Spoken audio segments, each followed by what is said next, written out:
Are you 55 and older? I keep asking that same question because that's the group I'm focusing on these days. I happen to be over 55. If you are over 55, 60, 65, and up, and looking for work, looking to re enter the job market, maybe you retired, maybe you're getting Social Security, you want to supplement that. You retired, you're getting retirement monies from the job you worked for a number of years. Maybe you want to subsidize that. Maybe you want to subsidize both Social Security and your retirement. Maybe you just are a people person and you're thinking, you know what, retirement is okay, but I could be making some money. I still got a lot of left. And I could be making some money. I don't necessarily want to work full time, but I would like to work a part time job, supplement my income, meet new people, have a different, new, and interesting experience. Whatever it is, I am here to share with you tips, strategies on how to make that happen. Okay? So when I say that will make it happen, I'm not just talking because I am an older worker. I'm retired. I worked a number of jobs. My longest job was teaching, but now I am always on the lookout for a part-time job that is a match for me and meet my needs. So I'm still, out there looking around. So everything that I share with you is contemporary because whether you realize it or not, because you haven't worked in a while, 2025 is not the same as it was in 2020 or not the same as it was in 1998. Things have changed in terms of how to look for work. And, if you're trying to do the same thing that you were doing before, you're not going to be successful because things are constantly has shifted and constantly shifting in terms of how we look for work and how we are successful in attaining the work we're looking for. But today's topic, I'm going to talk about, because I get comments from older workers, mature workers, individuals who are looking to re-enter the job market and haven't been retired. And let's just say retired. And they're thinking, whoa, they're nervous and they're feeling frustrated and they're feeling a lack of confidence and some doubt and some fear because they're thinking, it's a youth-oriented society. They focus on the youth like the youth got it going on. Well, let me tell you one thing, and I hope you agree with me. Youth has its place, but older individuals who have lived a while and who have picked up on wisdom and knowledge and experience, nothing against youth, but they can't hold a candle to what we know. But that doesn't mean we get arrogant and cocky and say, oh, young people don't know nothing. Well, young people know a lot. But I think there's room for all of us, the older workers, the younger workers, and the ones in between. How about that? So we don't have to just say everybody has to be between 25 and 35 or you're out the door. No.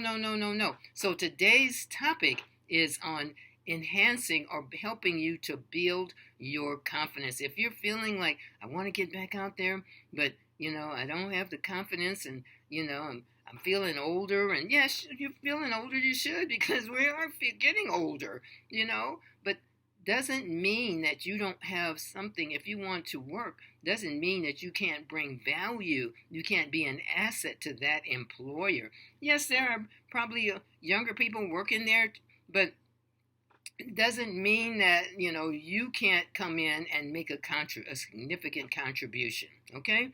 So, pardon me. Let's get that out the way right now. So my topic is helping you. I'm not going to talk too long, but just stay with me because I want you to know that you have value. I want to enhance your confidence. So that's what this video is about, enhancing your confidence. So when I talk about enhancing your confidence, think about all of the experience that you have gathered or attained over the years. And if you say, well, you know what, because when I start thinking about some of the jobs and some of the experiences I've had, I'm thinking, oh, I did that. Oh, I did that. I don't remember I did that. If you want to get a pencil and paper out. Yeah, I said a pencil and paper. Where's a pencil? I have a pencil over here. Here's a pencil. Okay, piece of paper. Got a piece of paper here, right here. Get your piece of paper. Write down all of your skills, all of your experience. Have one column for skills, one column for experience, one column for skills. All of the things that you have done within your lifetime as in paid work and volunteer. That counts as well. So then you will make a list of all of the skills, all of the experience, all of the what if you have any certifications or schooling or whatever, everything that you possess as it relates to work. Because sometimes if we just keep it up in our head, we don't really, get it all. And so when you sit down and get a pencil and paper out, or a pen, whatever you want to use, some people use their phone, but I'm very, what they call tactile kinesthetic. I like to write it out, some people, speaking of youth, a lot of people keep everything on their phone, but I like to write it out so I can see it every day before I go to bed. I make a little note to myself, contact this person, do this, do that. And so when I get up the next morning, I can look at my list, my to-do list. And then at the end of the evening, did I do that? Did I complete that? If I did, put a check mark by it. And if I didn't, I circle it, and with an intention of getting to it. All right? So that's a suggestion to help build your confidence. And in addition, know that you can bring a lot to an employer. Okay? But you're going to have to, there's a lot to go with this in terms of presenting yourself, so that you are viewed by an employer as valuable and as an asset. And I talk a lot about that in a lot of the videos that I'm doing. So be sure and look at some of the other videos about being up to date. So just, yes, I'm saying that we have a lot of wisdom as older workers and mature workers, but we can't have that mentality like, yeah, I know everything, and, these young people don't know anything. Well, young people know a lot, and we can learn a lot from one another. So we don't want to get cocky or, well, no, you can't teach them this whole new technology. Back in the day, well, no, you're not going to be successful with an employer with that kind of mentality. So we have to keep up. It doesn't mean we're out. I see some older people, and I hope I'm stepping on no toes. Older folks, almost old as me, and they got holes in their jeans, in the knees. And, like young people wear the holes in the knees. I'm thinking, okay, well, what's with the holes in the knees, okay? Back in the day, we patched those knees up. But anyway, it's a trend, and I'm not mad at nobody, and I hope I'm not insulting anybody, but I'm not trying to put holes in my knees right now, in my jeans, all right? All right, so moving right along, I'm kind of looking at my little cheat sheet right now. So what you want to think about doing is reinventing yourself. What is it that you need to do in order to make yourself marketable in 2025 if you are looking to re-enter the job market? What is it that you need to do? Probably update your resume. I'm sure you need to update your resume. You want to be able to be prepared for any interview opportunities. Interview opportunities, as I've said in some of my previous videos, are pretty much virtual. What do you mean by virtual? Virtual means you're not coming in person necessarily, especially initially. A lot of it's done online, on camera. Zoom is a really common one where you're being interviewed on camera. It's like, oh, I don't get a chance to walk in and, and really shake hands. No, most of it, I would say 99% of interviews are done via camera. Virtual, what you call virtual. So you want to get prepared for that and know how to operate Zoom and any other link that is given to you by a prospective employer. So you want to keep up, be updated. Also, you want to look at your leadership skills as an older adult. That doesn't mean you come into a job and try to think you're going to be running stuff, because the person who may be your manager or your supervisor or your lead is probably going to be a lot younger than you. But it doesn't mean you can't uh, add or contribute your leadership. So there's a way and an appropriate way to do that, so you're not looking like a know-it-all, or you thinking I'm older, so I should be the one running the show. No, not necessarily. Because the last job I had, everybody was younger than me. My supervisor was mature, but I'm sure he wasn't my age. Everybody was younger, and that was fine with me. I just got in, I blended in, I made my. This is where the leadership comes in. You make your contribution, so that that employer sees that you are a mature worker, that you can contribute something, but you're adding to the team spirit and not coming in as a know-it-all or cocky. We definitely don't want that. Or someone that is just, these young people, they don't know anything. Well, no, no, no, no, no. That won't fly, as they say. Also, communication skills. Your communication skills. Let me just say this while we're on the subject. Now, there's a certain protocol in workplace these days, and you can get your walk-in papers uh, if you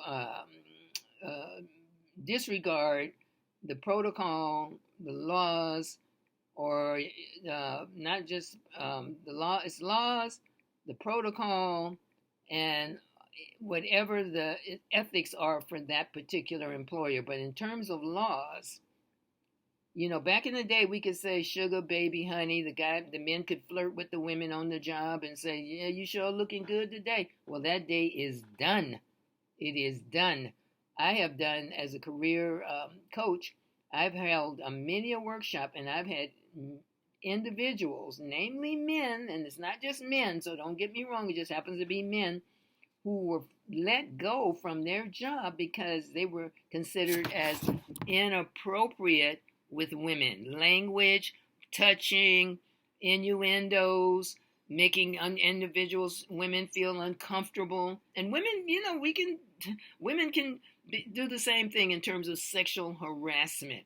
So on the jobs, 2025, you don't go in and say, yeah, you're looking good, and sweetheart, language like sweetheart, baby, sugar. All that is out the window. No more. No more. And they probably, if you're hired, they'll probably give you a little bit of they'll probably show you a video on sexual harassment so you don't fall in that category, because you could do it quite innocently and not realize that you've been offensive to someone. And there's another term called reckless eyeballing. It's like, well, you looking somebody up and down and giving them that look like, you looking kind of good today. That's called reckless eyeballing. That's what I was told. And you lose your job behind reckless eyeballing. So in terms of communication, there is verbal communication and there is nonverbal communication. So when you're entering the workforce in 2025, you want to make sure you are coming correct. If you don't know about sexual harassment, you need to go to YouTube or just Google sexual harassment and see what is deemed as sexual harassment. Like I said, it could be quite innocent, because you may be like old school and not realize you can't say sugar baby, or you looking good, or you sure are pretty. That day is done. DONE. Read my lips. Repeat after me. That day is done. You will get your walk-in papers. What else do I want to say? In terms of a mature worker, you're bringing reliability. You're bringing reliability. If you say you're going to be there, you're probably going to get there 30 minutes early, and for your shift, which employers love. You're not going to be calling in, this happened, the dog chased a rabbit up the tree, and all this with a lot of lame excuses about why you can't come to work. For the most part, older workers are very dependable and usually pretty grateful to be working. All right, I'm coming to the conclusion, but also you want to think about all of the things that you can bring to that employer, all of your skills, all of your experience, all of your skills, reliability, dependability, your knowledge, your leadership ability, all of that you can bring to an employer, and they can see it as an asset. They can see it as an asset. They know that if you say you're going to be there, you're going to be there. They know that you're going to be respectful when you're on the job. You've been there, you've done that, and you're re-entering the job market in 2025 and beyond.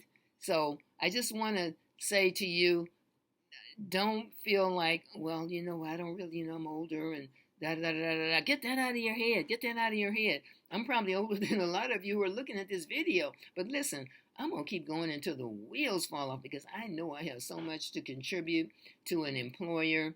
I'm not going to go in there in the interview talking about my grandchildren and my knee surgery and, back in the day. No, I'm going to go in there like, hey, when I've been doing my virtual interview, I'm going to be smiling, I'm going to be pleasant, and I'm going to be prepared for the interview, in whatever way is necessary to be prepared. So I can count 100.